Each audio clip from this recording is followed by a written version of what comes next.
Muito bem. Continuando com a nossa discussão a respeito da bioenergética, nós tínhamos parado aqui quando nós estávamos trabalhando a respeito dos objetivos relacionados à prática de exercícios físicos. Então, vamos dar continuidade.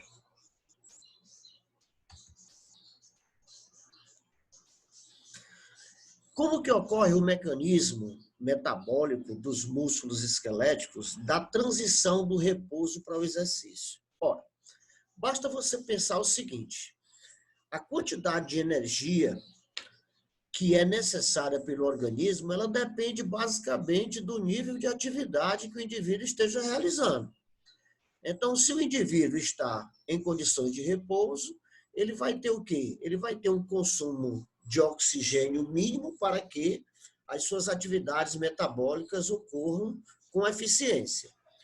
Se esse indivíduo passa para uma condição de exercício físico, trabalho físico, é claro que ele vai necessitar de muito mais energia, né? E aí é onde vem a situação da exigência dos sistemas energéticos para que ele possa realizar essa atividade em específico.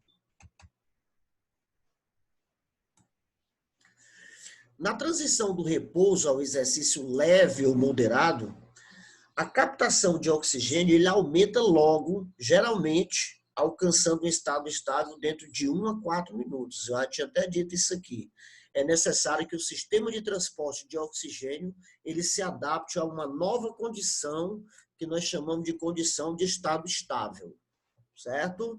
E isso com o objetivo de fornecer um maior aporte de oxigênio para que haja uma condição metabólica satisfatória para produzir essa quantidade de energia exigida pelo organismo.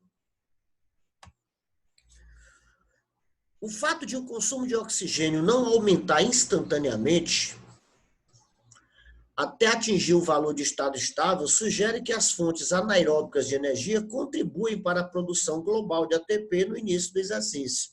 Olha aí que coisa interessante.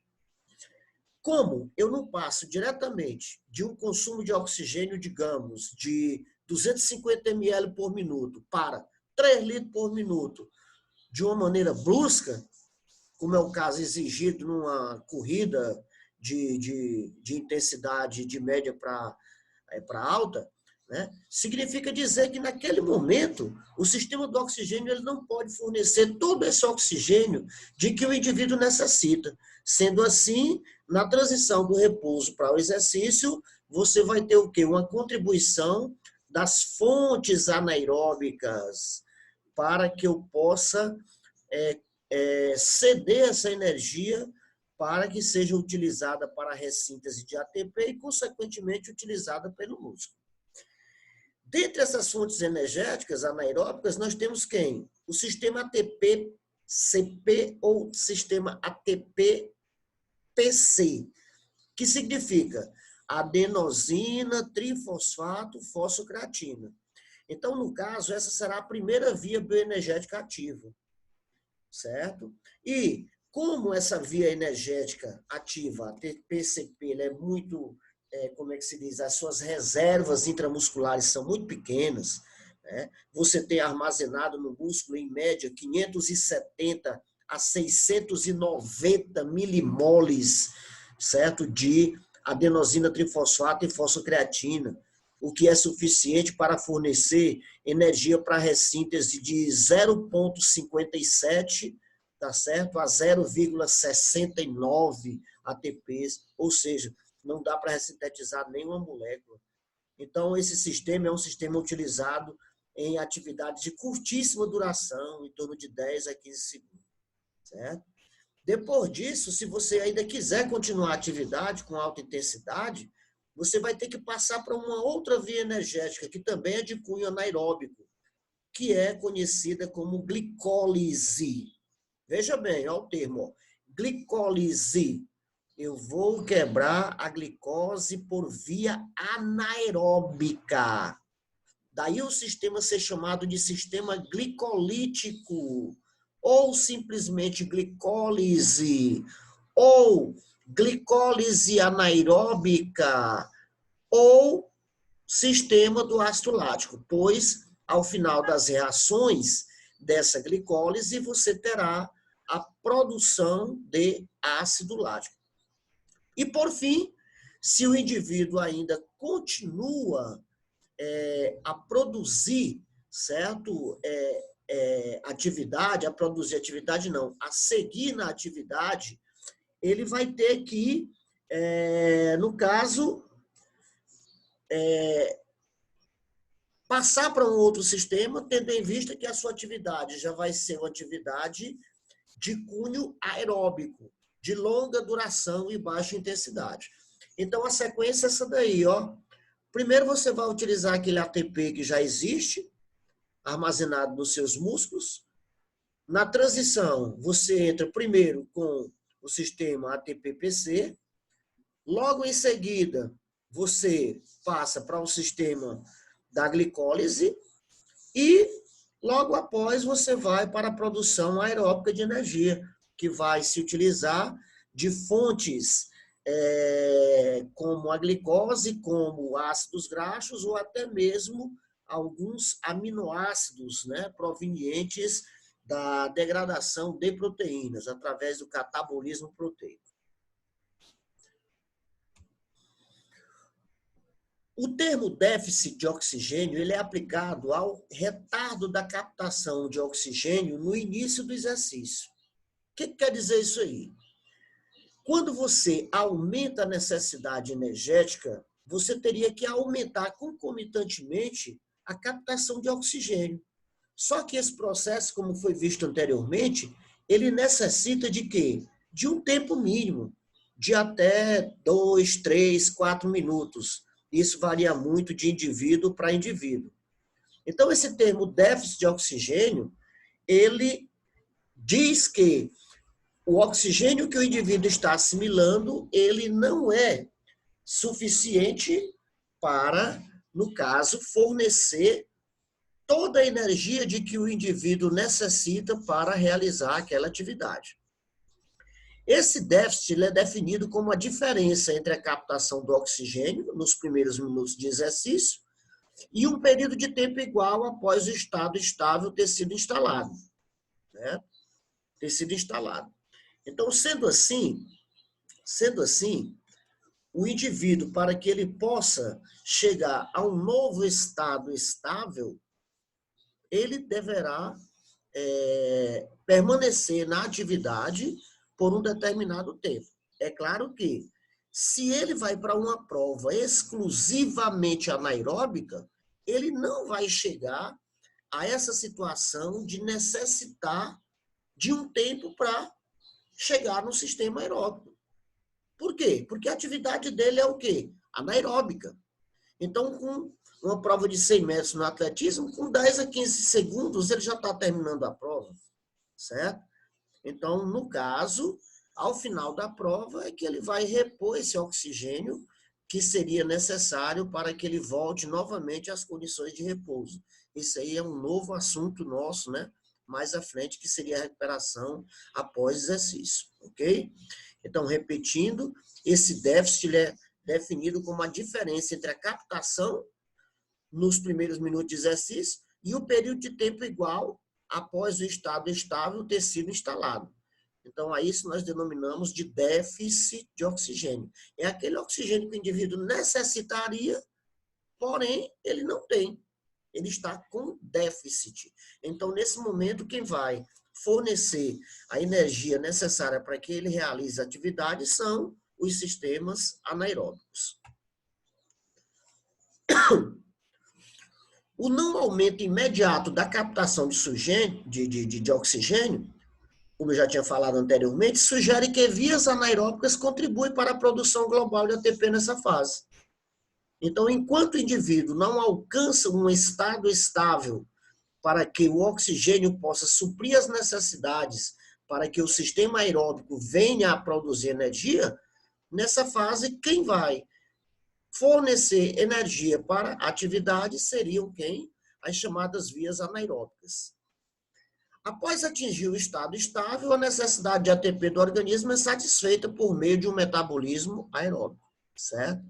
Então, a partir de 2 ou 3 minutos, o indivíduo já entra nesse período de estado estável. E assim, ele consegue manter esse nível dependendo da intensidade do esforço que ele esteja realizando. Então, observe aqui esse gráfico, né? Então, observe esse gráfico. Aqui, essa linha inferior, ela sugere o quê? A condição de repouso do indivíduo, ok? A condição de repouso. À medida que ele começa a fazer atividade física, e que essa atividade física requer um consumo de oxigênio representado por essa linha que se encontra estável, aqui é o chamado steady state, ou estado estável, certo? Ele necessita de um tempo, certo? Ele necessita de um tempo. Então, vejo que o consumo de oxigênio, ele vai o quê? Subindo aos poucos, e à medida que o tempo vai passando, ele vai alcançando o nível de estado estável, certo? Então, essa fase aqui, onde ele está no intervalo entre o repouso e o nível de consumo, onde ele vai permanecer em estado estável, é o que nós chamamos de quê? De déficit de oxigênio, certo? Então, essa curva representa o déficit de oxigênio. Tudo bem? Então, aqui, veja que embaixo ele bota aqui o tempo aqui em segundos, ó. Ele coloca o tempo em segundos. Então, ele coloca aqui do tempo zero, aí vem aqui, ó, 40 segundos, 80 segundos, né? 120 segundos, digamos aqui, 60, 100 vezes 3, 18, em torno de 2 minutos, né? 2 minutos ele já pode estar no estado estável. Isso depende da intensidade do esforço e do nível de aptidão física do indivíduo. O tempo para atingir o estado estável ele é mais curto nos indivíduos treinados. Olha o que foi que eu falei agora. Ele é mais curto nos indivíduos treinados. Eles chegam mais rapidamente nesse nível de estado estável, em comparação com os indivíduos não treinados. E isso se deve basicamente a quê, pessoal? Desculpem. Se deve basicamente às modificações fisiológicas decorrentes do treinamento físico. Indivíduos treinados chegam mais rapidamente ao estado estável, revelando assim que os treinados apresentam menor déficit de oxigênio em comparação com os não treinados. Então, com isso, por conta dos indivíduos treinados chegarem mais rapidamente ao estado estável, certo? Eles também vão necessitar de quê? De um menor tempo, utilizando-se dos sistemas anaeróbicos de produção de energia. Indivíduos treinados, eles têm uma capacidade bioenergética aeróbica mais desenvolvida. Isso é uma característica, certo? E essa capacidade anaeróbica, por incrível que pareça, ela é aumentada tanto em indivíduos que trabalham anaerobicamente quanto em indivíduos que trabalham aerobicamente, certo? Sendo que a capacidade bioenergética aeróbica, ela é, claro, bem mais acentuada em indivíduos que trabalham exclusivamente com atividades aeróbicas. Então, observe aqui, né? Observem aqui esse gráfico, onde ele mostra, diferenças entre indivíduos treinados e indivíduos destreinados. Né? O indivíduo treinado, aqui em amarelinho, certo? Ele chega mais rápido à fase de estado estável e, no caso, o consumo de oxigênio dele é bem maior do que o indivíduo destreinado. Vejam aqui, ó, o indivíduo destreinado, ele tem o quê, ó? Consumo de oxigênio menor, porque a capacidade de realizar trabalho dele também é menor, certo? Então, temos aí a diferença no consumo de oxigênio entre indivíduos treinados e indivíduos destreinados. Respostas metabólicas na recuperação do exercício. O que é isso aí? Como que os sistemas metabólicos eles vão contribuir no sentido de promover uma restauração daqueles sistemas anaeróbicos ou aeróbicos, tá certo? Que foram utilizados por ocasião da prática da atividade física. Então, como que isso aí vai ocorrer? Imediatamente após o exercício, o metabolismo permanece elevado por vários minutos. Né? O que quer dizer isso? O consumo de oxigênio do indivíduo ele não cai diretamente do momento que ele para a atividade para as mesmas condições de repouso. Então, você vai ter o quê? Você vai ter um determinado tempo para que o seu consumo de oxigênio volte às condições pré-exercício. Nós já estamos falando aqui de quê? De recuperação após exercício. Então, esse tempo, ele vai depender bastante do nível de aptidão física do indivíduo, assim como também de algumas atitudes que ele possa realizar durante a recuperação após o exercício. Recuperar-se após o exercício seria o quê? Você voltar às condições pré-exercício, certo? A magnitude e a duração desse metabolismo elevado são influenciadas pela intensidade do exercício. O que quer dizer isso? Se você tem uma intensidade de exercício mais alta, é claro que para poder voltar às condições iniciais, antes da prática da atividade, você precisa de um tempo maior. Daí, meus amores, vocês têm agora aqui um termo que é conhecido como EPOC. EPOC é uma sigla que vem do inglês, né? Antes ela era conhecida como débito de oxigênio, depois ela foi conhecida como oxigênio de recuperação e ela também, atualmente, é conhecida como EPOC. Se você ler ao contrário, você vai ter o que? Consumo de oxigênio pós-exercício. Viram aí? Consumo de oxigênio pós-exercício. Aquilo que antigamente era chamado de débito de oxigênio.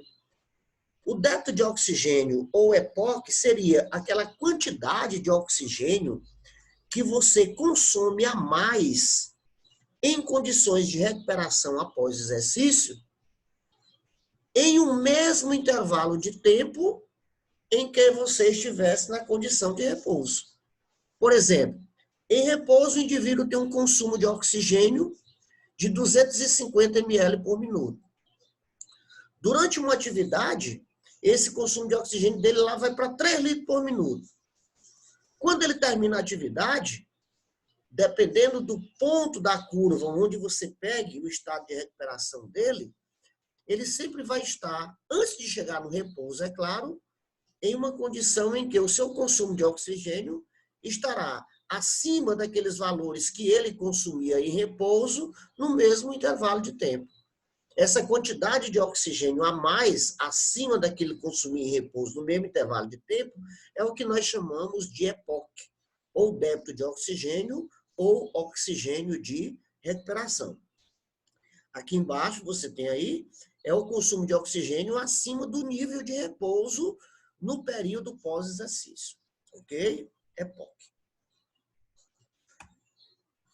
Então, aqui você tem um gráfico mostrando a situação. Olha aqui, aqui você tem a carga de trabalho, representado pela frequência cardíaca, né? Observe a linha inferior, que representa o tempo. A linha pontilhada, ela representa as condições de repouso. Nesse momento aqui, certo? O indivíduo começa a fazer atividade física. Porém, a intensidade do esforço que ele almeja é essa linha superior, aqui, Então, antes de chegar em estado estável, ele vai entrar em quê? Naquilo que nós já conhecemos, que é o déficit de oxigênio. Entre estado estável, Só logo após o término da atividade, ó, vejam que o consumo de oxigênio dele vai caindo aos poucos, ó. Só depois de algum tempo é que ele vai chegar novamente às condições de repouso. Essa quantidade de oxigênio que ele vai consumir acima das condições de repouso em um mesmo intervalo de tempo, certo? É o que nós chamamos de EPOC, ou consumo de oxigênio pós-exercício. Ok? Então, meus amores, nós vamos aqui mais uma vez fazer um pequeno intervalo, certo? E nós voltaremos em instante para poder dar continuidade ao nosso trabalho, tá bom? Só um instantinho. Estou voltando já, viu?